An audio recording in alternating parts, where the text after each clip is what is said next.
Then we have immediately we have Adam Sommer. Yeah. Yes. He is an entrepreneur in his mid-30s. Okay. Black don't crack, yeah.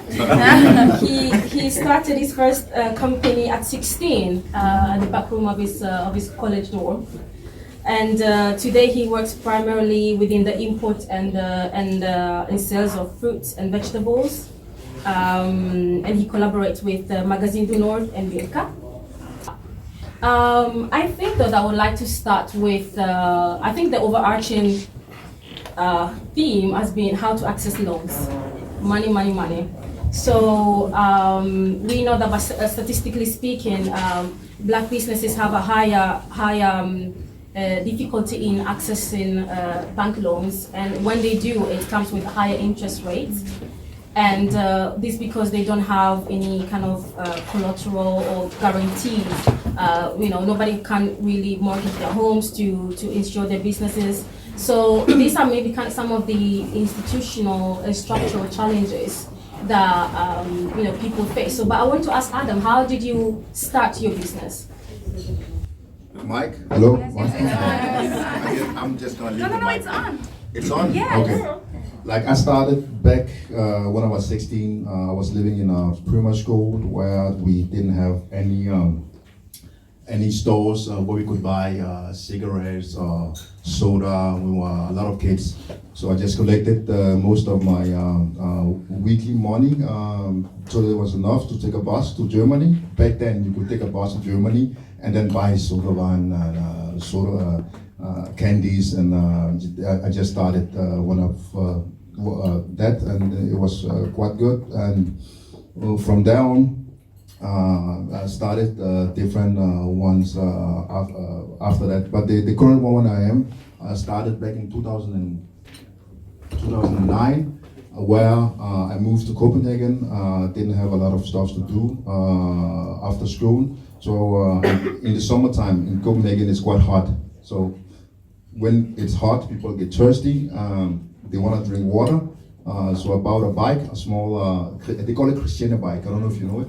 Christiana bike. So I bought one of those from DBA and went to Bilka, like very, very simple the way it was. So I went to NATO and bought water, those water kilowatt, 4 kroner, and then I sold it for 10. And I was staying there in Strøget, the center of the main square, and selling water bottles for 10 kroner. And I remember some of my friends came by and look at me as a lunatic selling water on the street.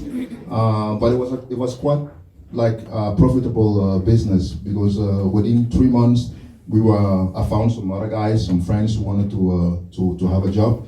We were selling about 10,000 bottles of water a day. So it was quite small, and that has been the whole experience throughout the whole my business career. Start small and build it up from there. Test the product. If it's going good, just improvise and maximize from there.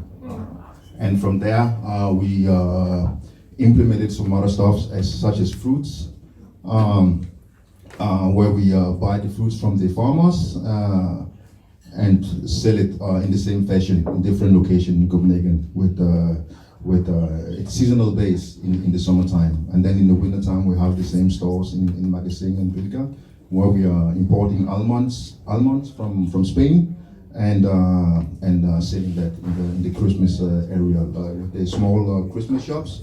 And beside that, we are starting. I actually have my partner here. He's back there, Thomas, the only white guy here in the public. Yes, now there are two. Okay. Yeah, we are starting import. We are starting an import business where we import bikes and bicycle accessories from China and selling it through different locations. Also, with that business, we're starting small with a test product of it to say how is the channel from from the fabrics in China, and they import prices, and how we're gonna sell it. We started small, and if we have the infrastructure, then maximize it again with the different sales channels, and go from there. But how much do you say that your seed money was? I mean, so you are. Was 4 krona your seed money? My seed money to starting this. First business. My first business was pocket money I got when I was 16 years old, and throughout, I think I'm a chicken in many ways, because I don't like to go with I don't know, $1 million in the beginning, or a lot of money. And I think also most of the time we kind of have like this romantic idea that we need a lot of money to start a business. This is, in my opinion, a recipe for failure, because if you haven't the experience to starting your own business, you haven't, especially when you are black in Denmark, there is not the support system. Like in our community, within the way we interact with each other. So it's I would just say that to start small and learn from the experience, and build it up slowly. So I didn't have, in all of the businesses I've been working with, I started with no money. And I have several of them where I started with no money. Whether it's online business where we were selling, creating ebooks around communication and selling that through our websites, or bicycles from China. You started small, and there hasn't been any network where I could go and ask about how did you do that, who did you talk to. If there was a network, a group of people where I could have some mentorship or some learning experience from, it will of course be 100 times faster and 100 times bigger. But there hasn't been such stuff. And my only advice throughout that there is no need to start with a lot of money, as long as you can put the hours in and learn. There's like Google. There's like our YouTube videos and how to do that, and how to sell, and also it doesn't need to be in the African communities also. There is a lot of startups communities. There's a lot of subjects you can read, books around it, but just hustling, that is educating yourself. That is the biggest advice I can get from This issue of not helping each other has kind of resonated throughout the summit today, and perhaps I think that maybe we have the mentality of we are African, we are black, but I really am in the Ghanaian community, while I am in the Nigerian community, or I'm in that community. So I think that if we are able to bridge all these communities, and then I think also it might kind of have something to do with, if you take like the whole Africa, we have different countries, and we have also different tribes. Like in where I come from in Abidjan, there are different tribes within the country. There are Bete, there are July, and we when we are here also in the Europe, I don't know if we have the same mentality that everybody is for each other. Like there is not like this community of the whole notion of we can support each other. And maybe also because if you take like the Arabs, the Turks, Pakistani, they have like their own places where they have like several different families where they know each other from. So it's kind of easier for them compared to Africans. In Nobru, for instance, you have a small amount of Africans compared to different ethnicities. So it can be very hard to find others with the same interest around entrepreneurship and businesses. So it's and within our own community, it's not easy to look upon a person which is doing good and say that I also want to do the same stuff.